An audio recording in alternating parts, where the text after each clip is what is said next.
Hi, I'm Reba Hervis, Artistic Director of Overshadowed Theatrical Productions. Welcome to From the Wings. Today we're going to talk about competition. Now, the dictionary gives the definition of competition as the act or process of trying to get or win something that others are also trying to get or win. So that could be anything, right?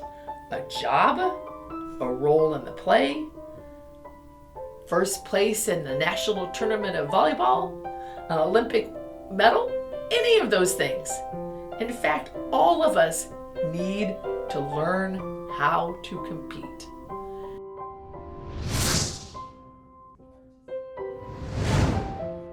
Sadly, I feel like over time, society has changed and we don't place such an emphasis on that anymore. In fact, even having softball games where everybody wins, when we all know in life, let's face it, not everybody can win every time because we're not all going to win the gold medal. We're not all going to be president of the company.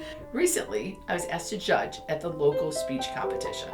Now, back in the days when my daughter was involved in speech competition, we would have 14 to 24, maybe even more than that, in each particular speech category.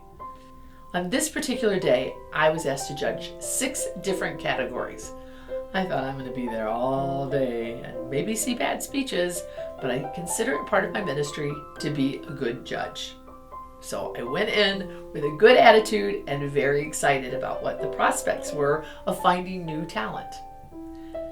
Imagine my sadness when I realized that out of this day with 6 different categories, I only saw 8 contestants. I'm a little worried. So what is the reason that this is happening? Are we afraid of competition? Has COVID also now wrecked that people are now afraid to get up and stand in front of people? Is it because we don't have speech teachers? What is the reason that people are not competing? Well, I would like to encourage you now, whoever's watching, if you're a parent, get your kids involved. If you are an administrator of a school, make sure that in all areas that you have somebody that is a mentor to help these people and encourages them to compete. If you are a student, get involved. It's okay to fail. It will make you better. I'm going to give you 5 benefits of competing. Number 1, it teaches big lessons. It teaches you how to be prepared, how to manage your time, the art of losing.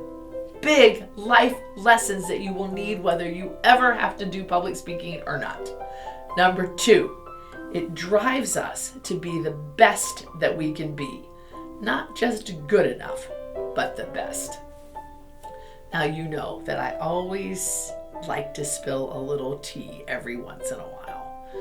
Now, I don't know that my son Daniel watches my videos, so we're going to hope that he doesn't, because I'm going to tell a Daniel story. I have 3 children. My oldest is Rebecca, my second is Ashley, and my third is Daniel. Daniel is the youngest in a household of people that are fiercely competitive. We're competitive in work, we're competitive in hobbies, we're competitive in speech competitions. I mean, his father was a championship debater, okay? I shouldn't have to say anything else after that. But Daniel, being the baby boy with 2 older sisters, didn't really feel the need to be competitive. So he did things along and along. If we asked him to do it, it was a little, this is good enough in his whole personality. Flash forward to his senior year, and everybody else has medals hanging around their neck because they all won things. And Daniel didn't even get a blue ribbon, if I remember correctly. Sorry if you did, I don't remember, because it doesn't really matter anymore, right? Anyway, Daniel didn't get one, and he was crushed, because then it mattered to him. Then he wished that he had worked hard, not to be just good enough, but to be the best he could. Because then, even if you lose, you can walk away with your head high and say, it's okay, I did my best. It was subjective. Anyway, It makes you better, not just good enough. Number 3, it helps to develop self-discipline and drive. Have you ever heard the story about Michael Jordan?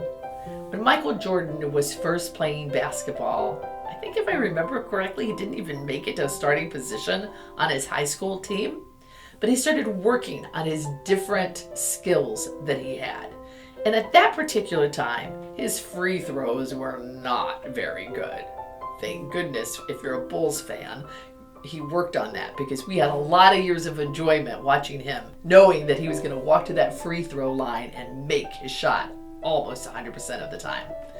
Well, anyway, he was challenged by the fact that he didn't like his ratio of hits and misses. So he worked and worked and worked and worked until all of a sudden his free throw shots were the best part of his game.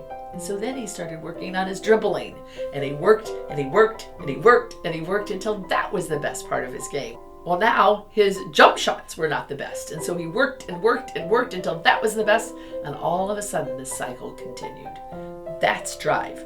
That's discipline. Number 4, you learn values. There's no other way that you can get certain values of respect and teamwork than competing and playing on some kind of team. I don't care whether it's a badminton team or a choir or anything else that you're doing as a team. You need to, sometime in your life, compete together in a group, because counting on each other is a valuable skill that you won't get any other place. The 5th reason is coping with stress. I'm telling you, the number 1 fear probably of not wanting to compete is because it incites worry. In fact, it amplifies our insecurities of not being good enough. But in this world, when anxieties and stress are coming at you from all different places, perhaps learning a little bit more of how to deal with it at an early age competing might end up making you a better person later on.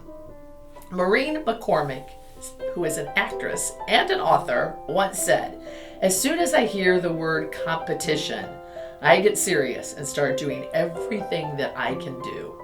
Wow. Wouldn't we all be better if we did that? Can you imagine what a great world this would be if we all did not just what is good enough, but became the best that we can be? Until next time, this is just me talking to you from the wings.